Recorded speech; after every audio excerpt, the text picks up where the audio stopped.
Grand గాలా ఈ ఫిబ్రవరి 23న ఉదయం 10 గంటల నుండి మాదాపూర్ ఎన్ కన్వెన్షన్ లో. Tickets available on book my show Paytm. నమస్తే అమ్మా. నమస్తే అమ్మ. అమ్మ, చాలా మంది ఆడవాళ్ళు పూజలు అట్లాంటివి జరిగినప్పుడు పూనకాలు వస్తూ ఉంటాయమ్మా. దేవుడు వాళ్ళ పైకి వచ్చేసాడని చెప్పి హడావిడి చేసేస్తుంటారు. అది నిజంగా అమ్మవారు పైకి వచ్చి పూనకం నిజంగా వస్తుందమ్మా?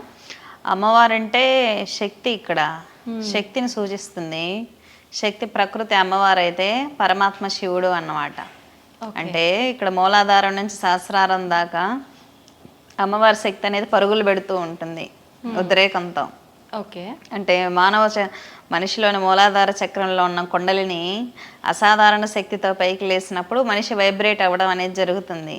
ఇది ఎక్కడ జరుగుతుంది అంటే అఘోర సాధకులు, మామూలుగా విలేజెస్లో మీరు అప్పుడప్పుడు లేడీస్ని గమనిస్తూ ఉంటే గ్రామ దేవతలు ఆవహించడం అనేది జరుగుతుంది. ఎందుకు జరుగుతుంది అంటే మూలాధార చక్రం యాక్టివేట్ అయ్యేది ఆడవాళ్ళలో ఎక్కువ ఉంటుంది. ఎక్కువ నమ్మకము, శరణాగతి అనేది లేడీస్లో ఎక్కువ ఉంటుంది.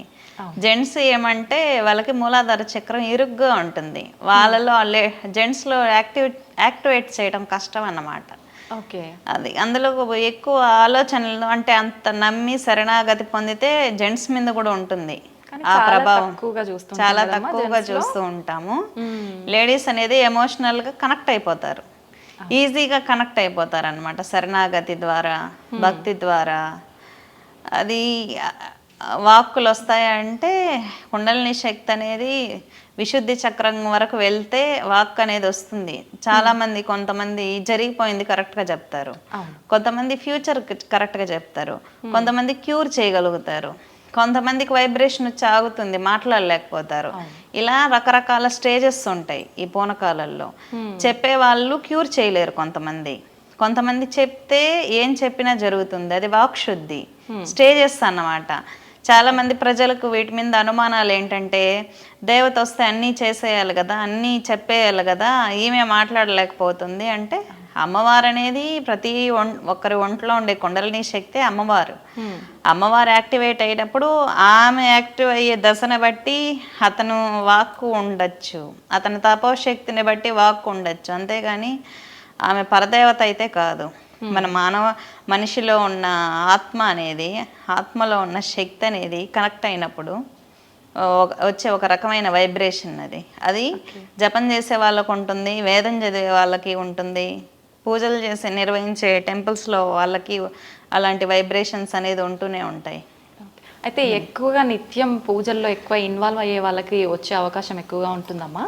ధ్యానం చేసే వాళ్ళకి కూడా ఉంటుంది. నిరాకార సాధనలు చేసే వాళ్ళకి, ధ్యానం చేసే వాళ్ళకి ఏమంటే బాడీలో ఉన్న ఎనర్జీస్ యాక్టివేట్ అయినప్పుడు వైబ్రేట్ అవుతుంది. చాలామంది ధ్యానం చేసే వ్యక్తులు కూడా వేరే వేరే పద్ధతుల్లో కూడా వైబ్రేషన్స్కి గురవుతారు.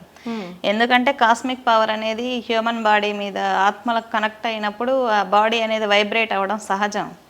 ఏమంటే మన ఒంట్లో ఉన్న నెగిటివ్కి పైనుంచి దూకే పాజిటివ్కి మధ్య జరిగే యుద్ధం వల్ల అలాగ వైబ్రేట్ అవుతుంది. ఓకే. అది ఎక్స్పీరియన్స్ అవ్వాలి. ఎక్స్పీరియన్స్ అయితే ఎవరికి వాళ్ళు అర్థమవుతుంది.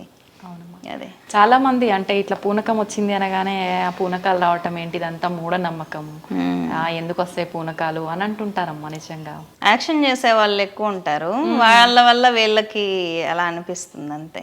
కొంతమంది యాక్షన్ చేసే వాళ్ళు కూడా ఉంటారు కదా. అవునమ్మా. వాళ్ళ వల్ల వీళ్ళకి బ్యాడ్ నేమ్ వస్తుంది. కానీ మామూలుగా మంత్ర జపం చేసే ఎవరికైనా వైబ్రేషన్స్కి గురవటం, ఆవలింతలు రావటం, కళ్ళల్లో నీళ్ళు రావటం, అచేతన అవస్థకి వెళ్ళిపోవటం, ఇవన్నీ కామన్.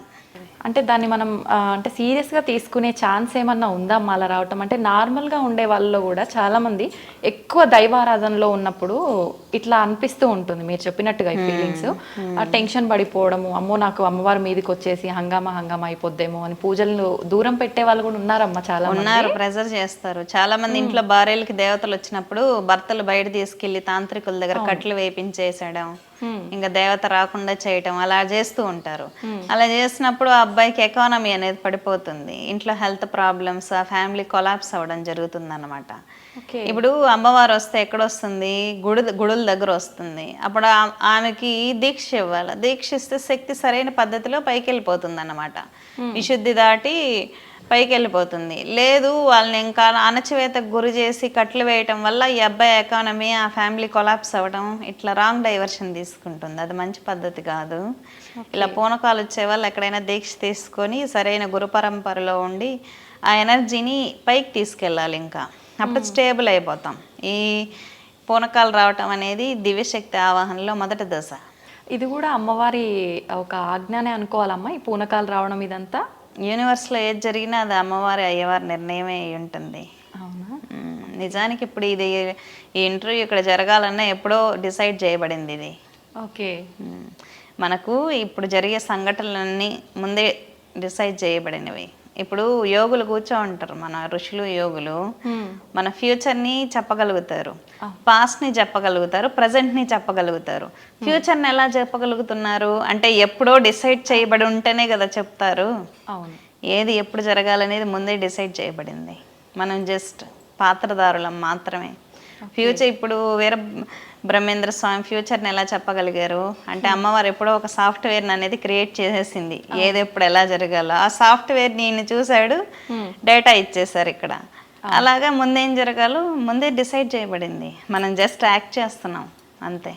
అమ్మ మీరు చెప్పింది నిజమే, కానీ అంతా ముందే ఏం జరగాలి అనేది ఫిక్స్ అయిపోయి ఉన్నప్పుడు ఈ పూజలు, ఈ హడావిడి ఇవన్నీ ఎందుకమ్మా మరి? తప్పించుకోవటం కోసం. కొన్ని కర్మలకి ఇప్పుడు వర్షంలో వెళ్తున్నప్పుడు ఒక గొడుగు పెట్టుకుంటే ఎలా ఉంటుంది, సమస్య నుంచి సాంత్వన ఉంటుంది కదా. ఈ రెమెడీస్ ఇవన్నీ ఏంటంటే వర్షంలో వెళ్తున్నప్పుడు గొడుగు లాంటిది, ఆ యొక్క తీవ్రత తగ్గించడం కోసం అంతే. నిజంగా చాలా మంది మూర్ఖులనే చెప్పాలమ్మా. ఈ క్వశ్చన్, ఈ సందేహం చాలా మందిలో ఉంటుంది. అన్నీ ముందే జరిగినవి అన్నీ ఉన్నప్పుడు ఎందుకు ఇవన్నీ, భగవంతుణ్ణి ఎందుకు పూజించాలి, ఎందుకు ఈ దైవారాధన చెయ్యాలి, చాలా మందిలో ఉందమ్మా ఈ సందేహం నిజంగా.